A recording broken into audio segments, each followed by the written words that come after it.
Welcome back to the program, 1300 01 1170. That's the open line number. Keep the text messages coming in, 0457 736 736. Lots of people listening to this program we know are Bulldog supporters. I know they'll be very bullish about season 2025 off the back of a very good 2024.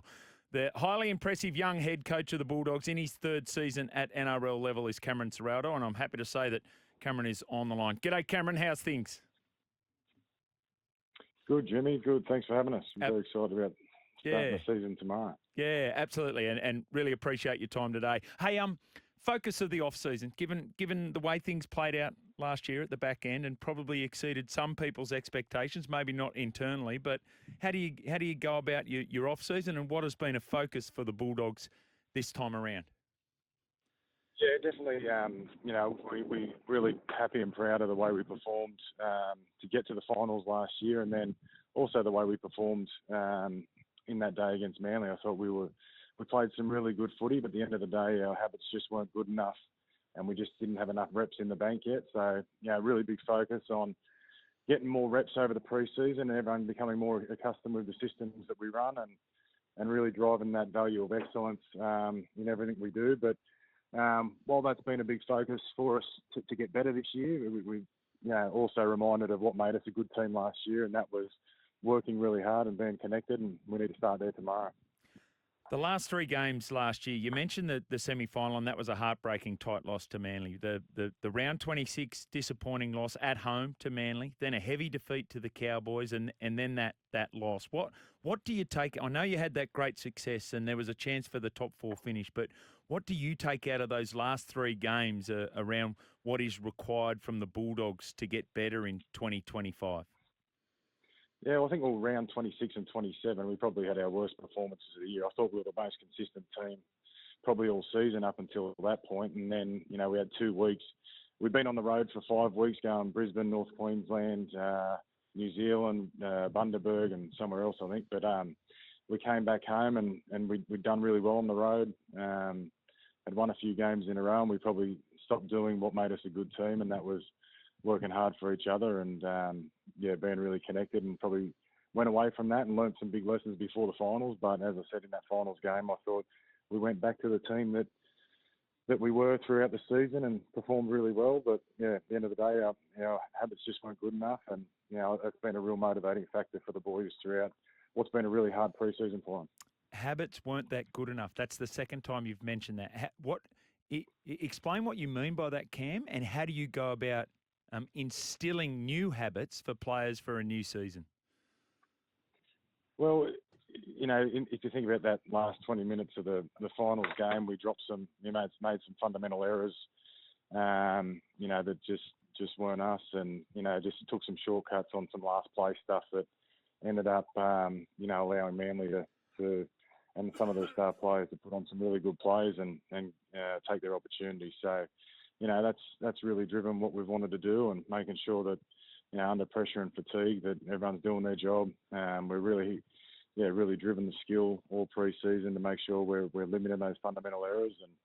And, I think it's been a 14-week pre-season or something. So there's been a lot of reps, a lot of hard work, and, I think everyone's excited to see that come out during the season. But it's pretty simple footy in round one, and, we'll be just looking to do the basics pretty well.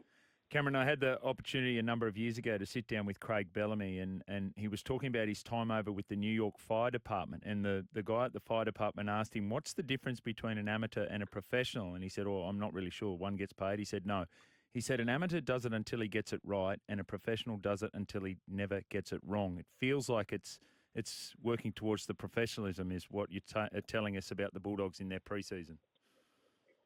Yeah, definitely. I think, last year we had 10 new players come into our organisation, and, we just everyone was trying to find their way and pick up as much of our systems and processes as they can. But this year, everyone's come back. We've added a couple of new players, but because everyone's understanding's at a much higher level, we've been able to really lift the intensity of our training. And, I feel like we've improved a lot. But, we're just reminded, round one is not the game where you show everything you've done over the pre-season. It's about just getting the basics right. And I think we've seen that over the opening few games of the competition.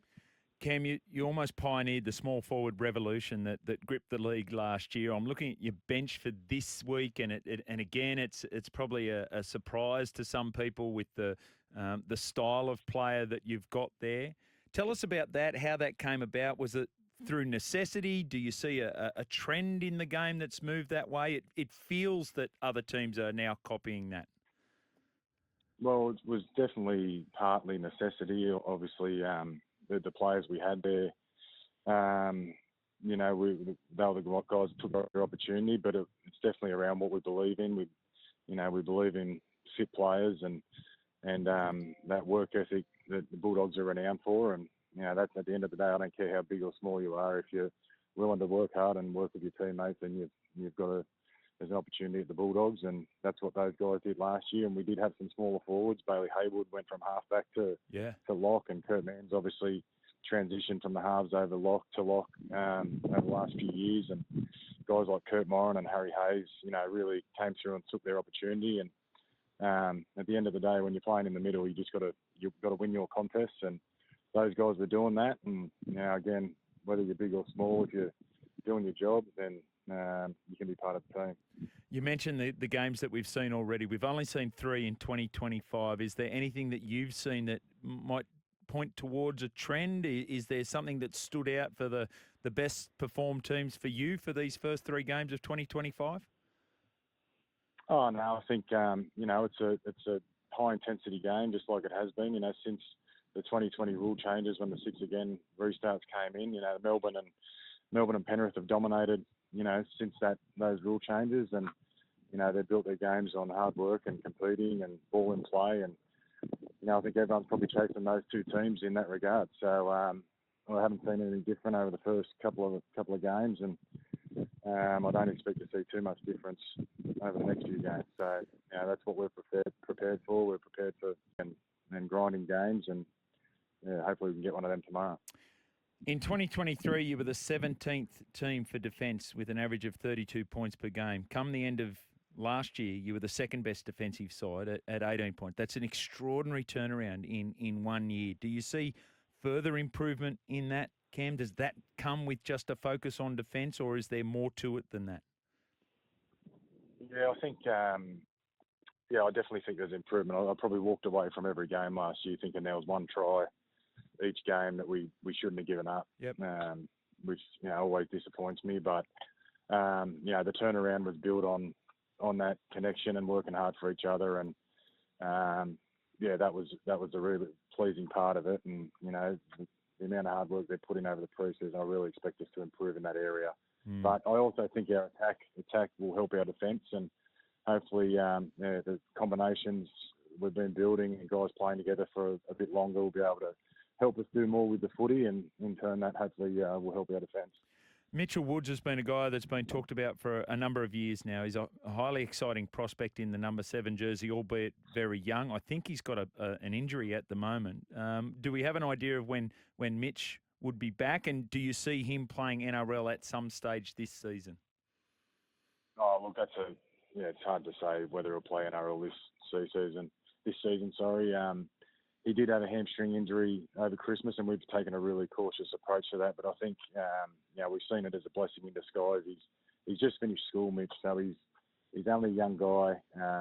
He's coming into an NRL program for the first time. So that injury's actually allowed him to do a lot more work in the gym and build up his body and get it NRL ready. But we're thinking about the next 10 years of his career, not the next 10 weeks. So we're taking a fair bit of time with him and letting him build up, and not putting too much pressure on him. The reality is he's 18. We don't need to rush him into first grade.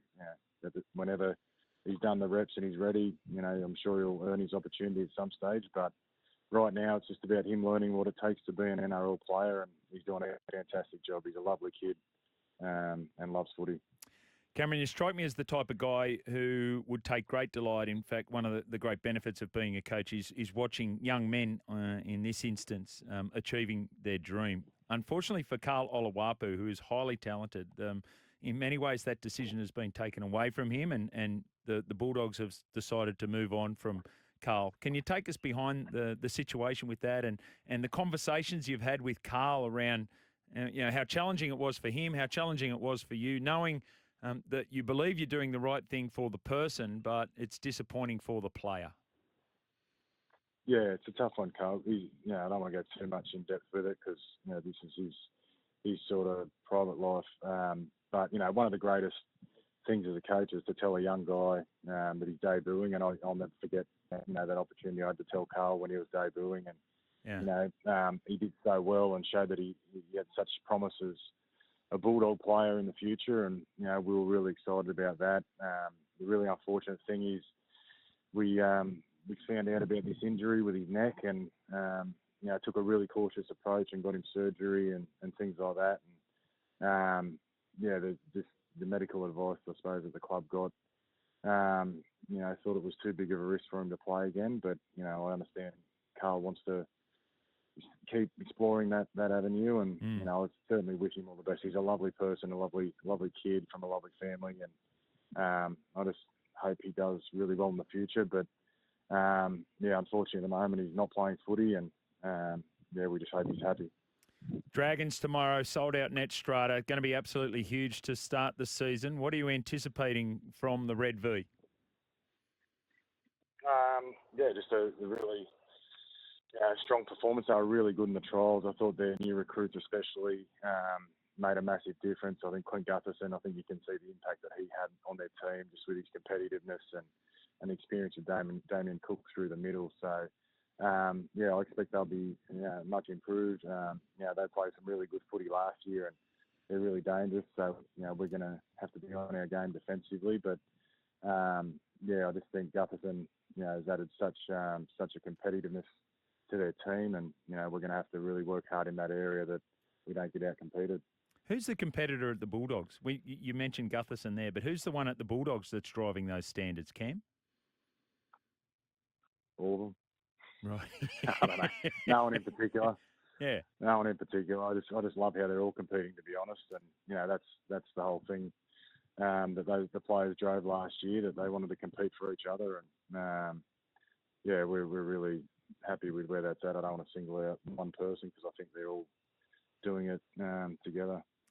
These two words might be mutually exclusive, but when an NRL coach relaxes, like when Cam Ciraldo has a bit of downtime, so will you watch the 2 games of footy tonight? Do you go out to dinner with the family? Do you go to a movie? How does that play out, Cam? No, I watch the footy.